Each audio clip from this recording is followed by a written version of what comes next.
Hello and welcome. I'm Amritanshu Rai and you're watching Law of the Land on Raj Sabha TV. Today we bring to you the Insolvency and Bankruptcy Code 2015. To discuss the issue, I have with me Mr. Nirvan Gupta, partner, Dua Associates, and Mr. Alok Dhir, managing partner, Dhir and Dhir Associates. But first, the highlights. The Insolvency and Bankruptcy Code 2015 makes exiting business easier in case of bankruptcy. The new code is applicable to all entities that fall within the ambit of Companies Act of 2013. And corporate insolvency applications will now have to be decided within 180 days.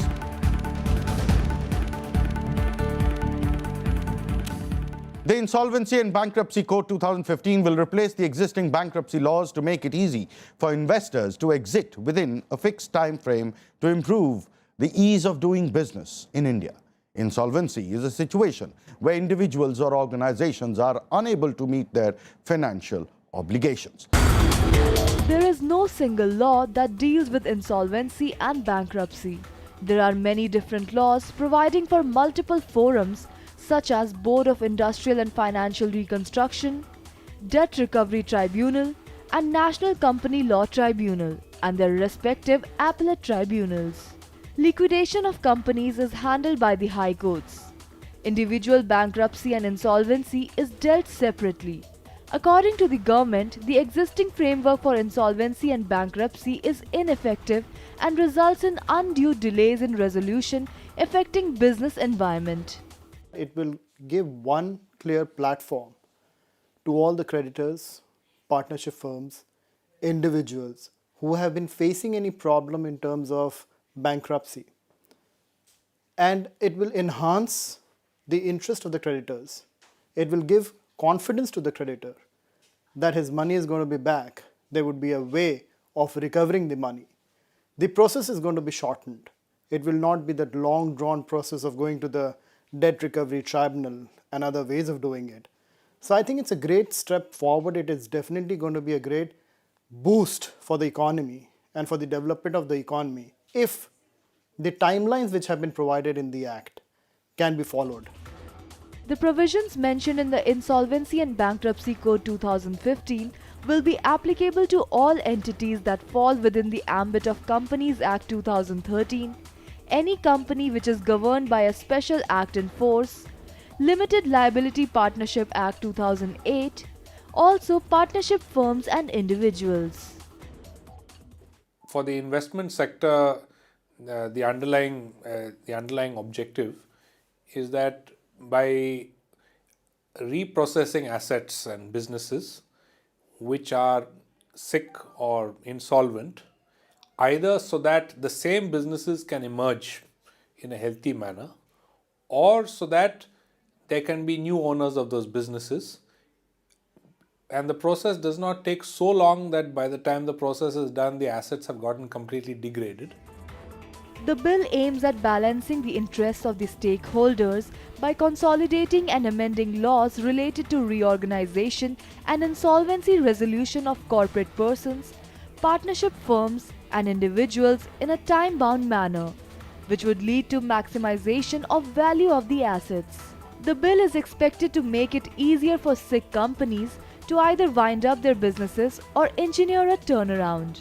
The bill was tabled in Lok Sabha by Finance Minister Arun Jaitley. The introduction of Insolvency and Bankruptcy Code is being looked at as a significant step taken by the government to ease doing of business in the country. If the code turns into a law, it will provide an opportunity to the unsuccessful business ventures to start afresh. With cameraman Sanjay Kumar, Dipali Pandit for Rajya Sabha Television. In the immediate term, the new code is expected to be a big benefit to the public sector banks, which are riddled with bad loans.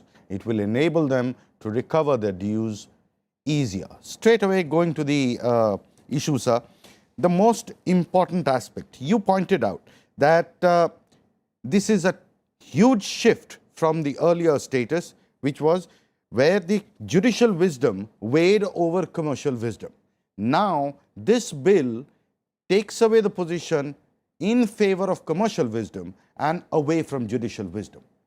How do you see it? This is a very titanic shift.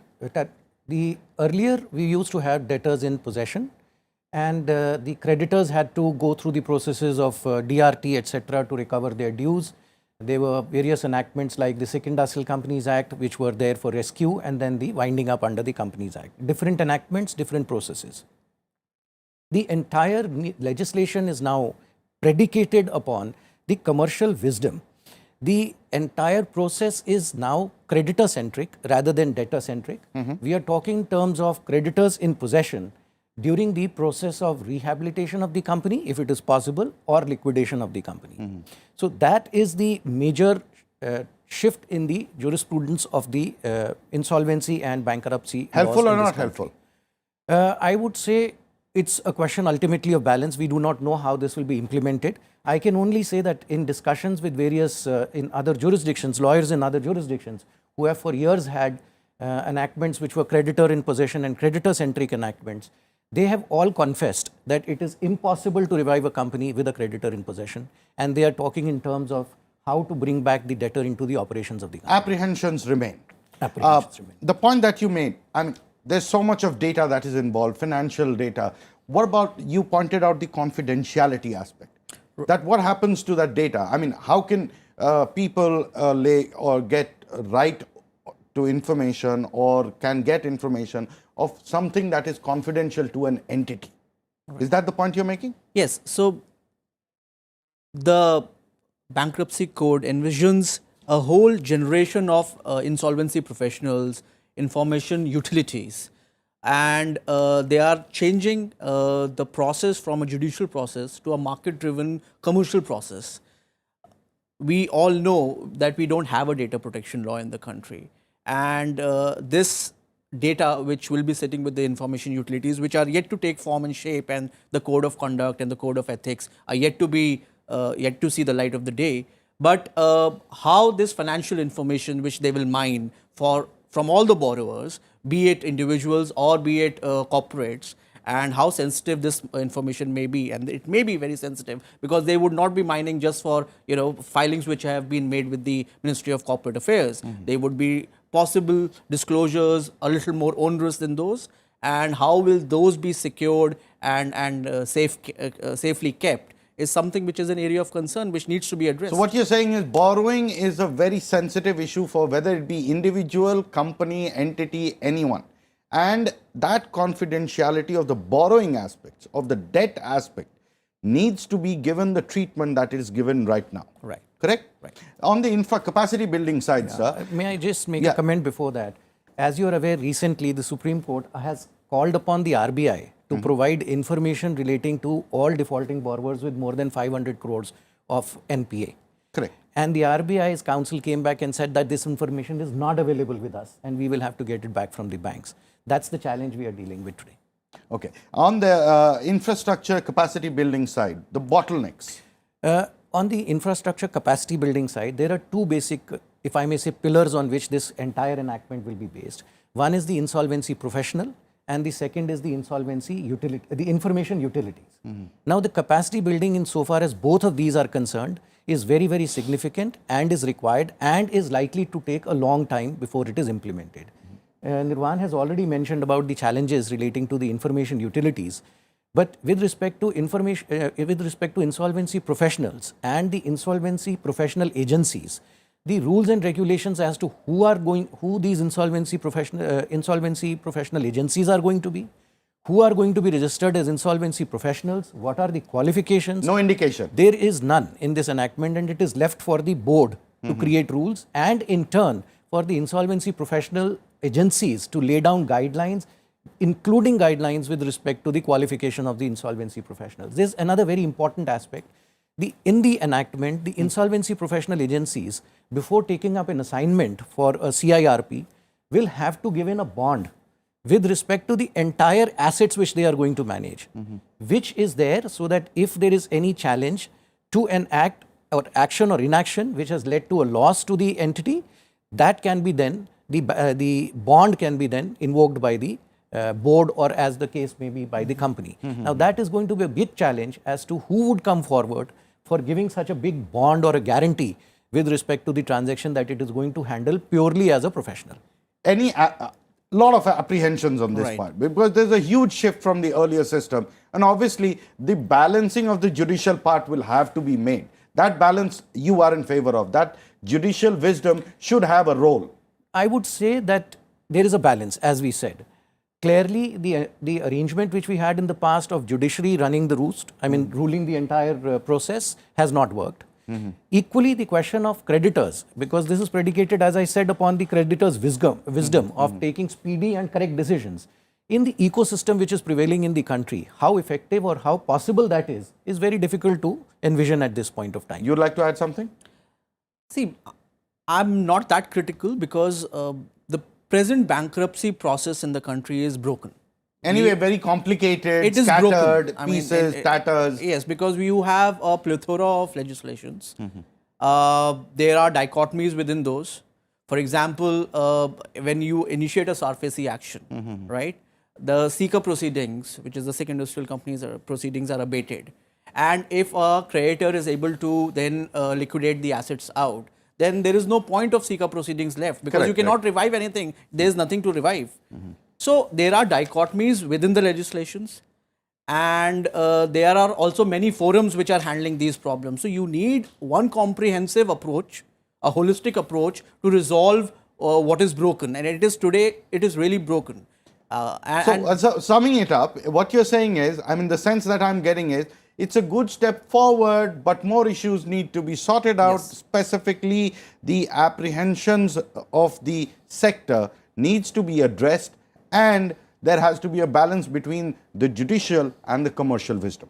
Time for us now to head into a break. When we come back, the new code seeks to establish Insolvency and Bankruptcy Board of India with the power to regulate all matters relating to insolvency.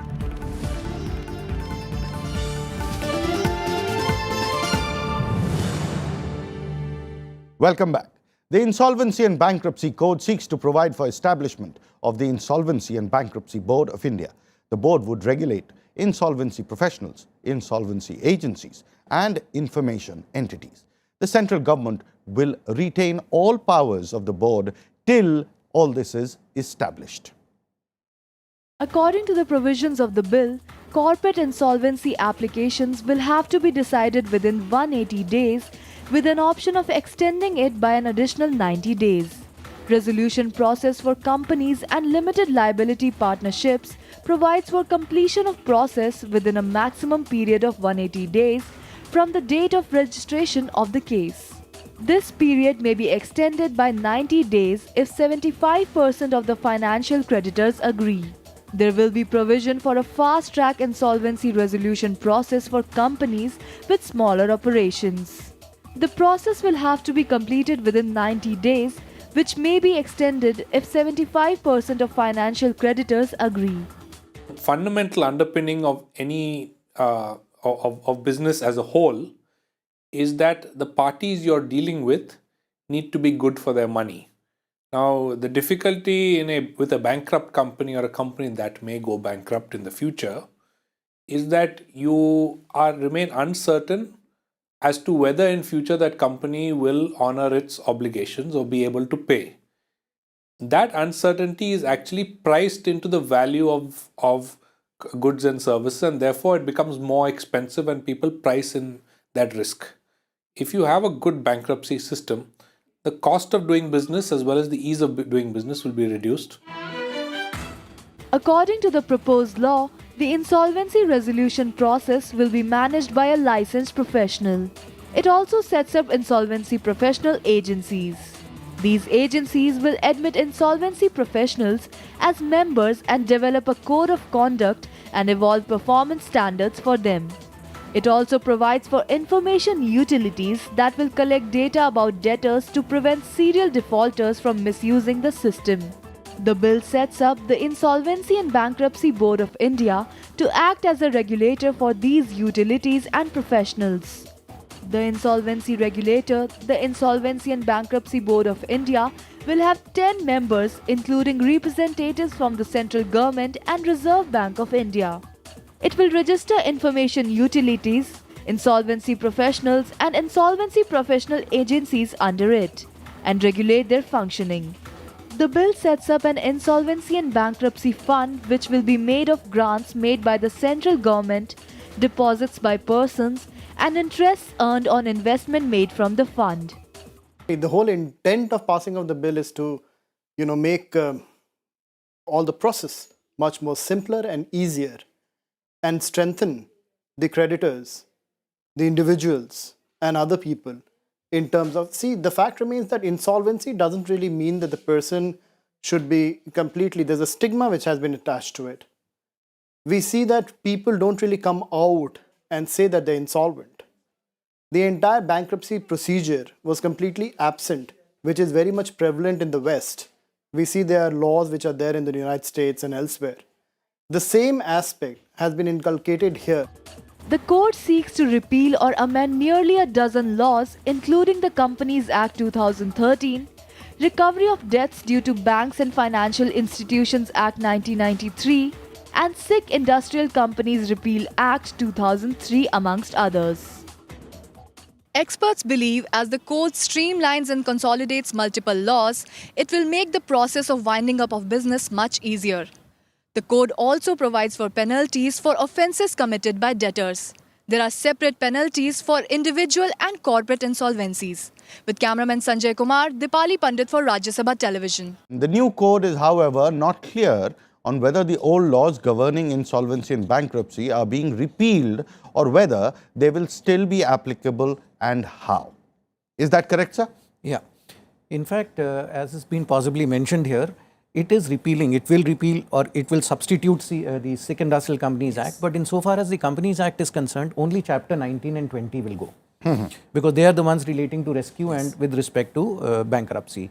Insofar as DRT is concerned, it will stay because it is not substituting the determination of debt. Correct, correct. So any adjudication of debt will remain with DRT.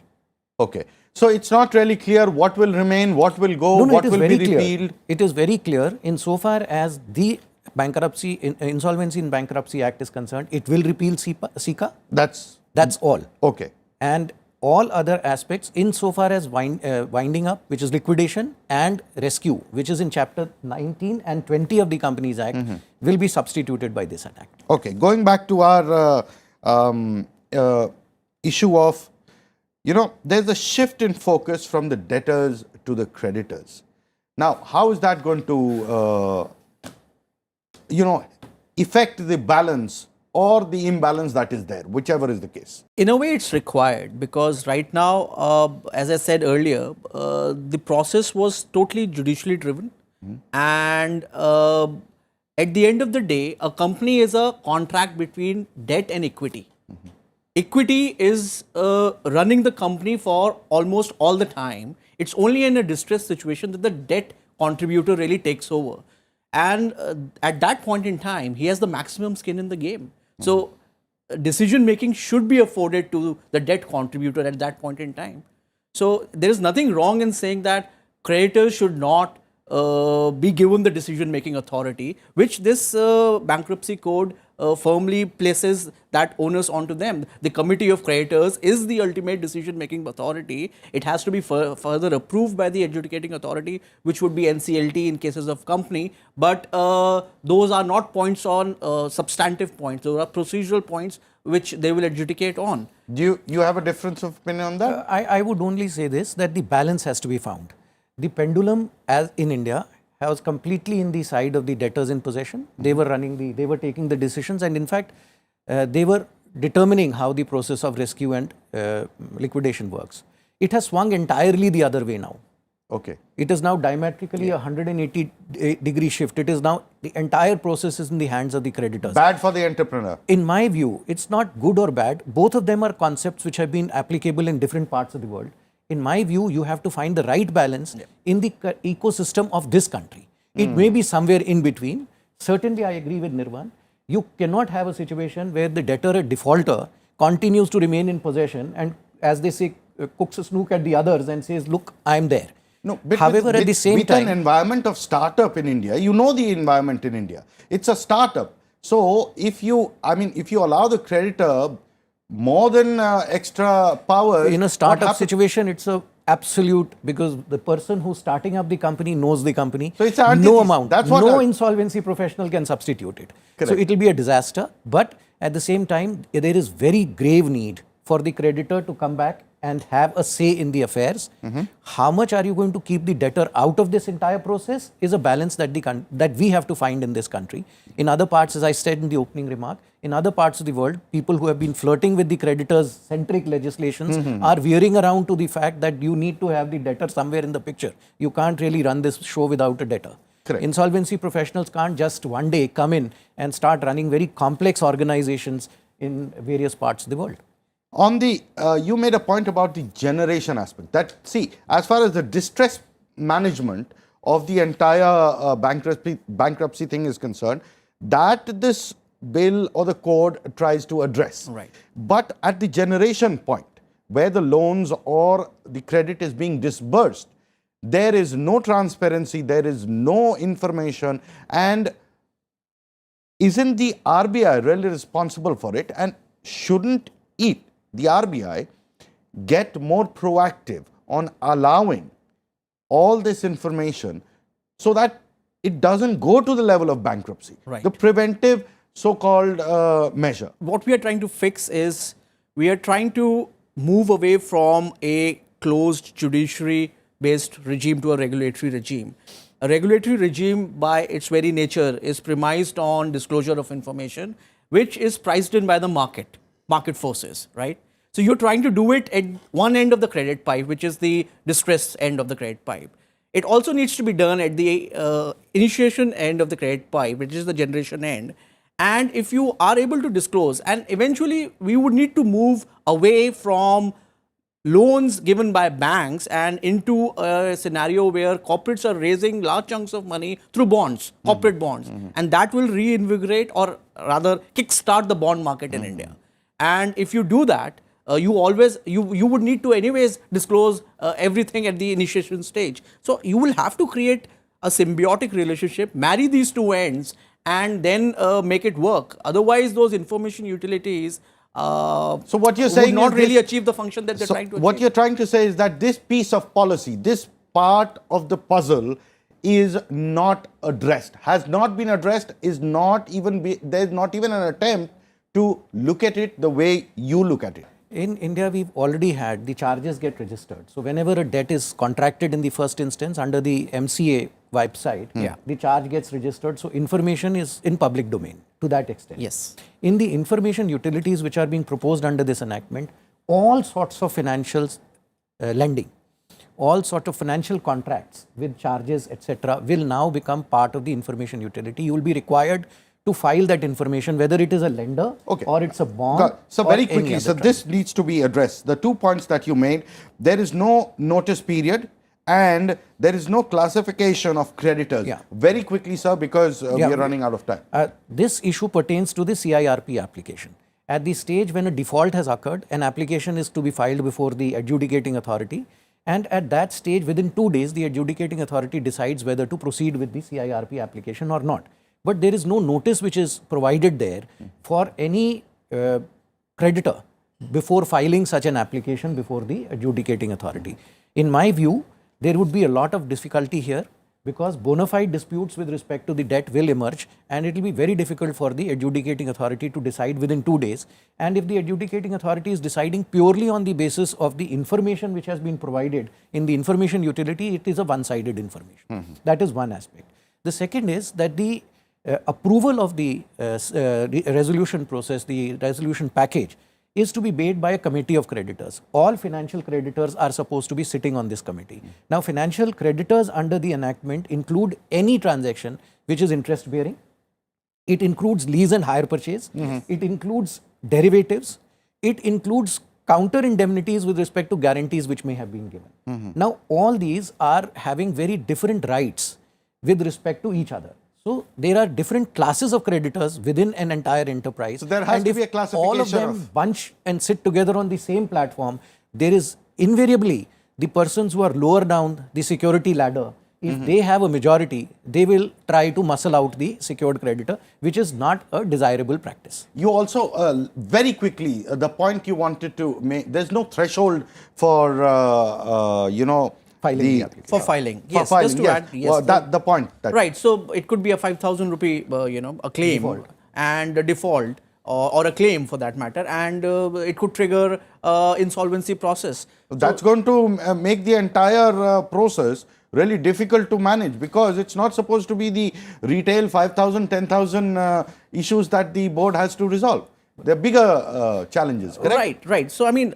see, at an administrative level, they have to really think this through and sort out a lot of, and I would imagine this is going to continue to evolve, because that entire regime of insolvency professionals is not going to happen overnight. Nobody can really think through even. So what you're saying is it's going a to good take start. time. It's going to take time. I So they may think need to do it in a staggered manner, like transition No, it's a slowly. good start. That's what you're saying. I think I'd like to add that they have made this very flexible as an enactment, and in all probability rules will come, because it will become impossible to implement. Moving on, my colleague Deepali Pandit spoke to Mr. Amar Gupta, JSA Associates, and tried to get his point of view. How will this new law affect the investment sector? The hurdle in insolvency and liquidation proceeding has been one of the biggest hurdle in attracting foreign investment in this country. The cumbersome liquidation and winding up procedure mainly for corporations, and now newly introduced limited liability partnership, has been a great disincentive in the way of foreign investment. Which is evident from the world ranking India has in ease of doing business, which is currently at 130. I believe that this is an excellent step forward in improving the business environment. For a corporation, exiting a business is as important as entering a business. And in that direction, this will really facilitate the process. It has laid down clear-cut, coherent, consolidated procedure, time-bound procedure, which I believe will greatly encourage the foreign investment. Do you think this code will enable speedy and fair bankruptcy processes? In fact, the time-bound decision-making is enshrined in the code itself. For the corporations and limited liability partnerships, there is a 180-day process for insolvency reconciliation process, at the end of which the decision must be made whether the company can be rehabilitated, revived, or it should go to liquidation. This time-bound process, I hope the tribunals and courts will respect that, and the parties, the stakeholders in the company, particularly the shareholders and the creditors, they respect that and they follow that procedure. Thank you, sir, for joining us on this discussion. It's time for us to end the show. You can email your suggestions and comments to law.rstv@gmail.com. You can also watch our show on the RSTV page of YouTube. We'll be back with a new issue and a new episode. Keep watching Raj Sabha TV.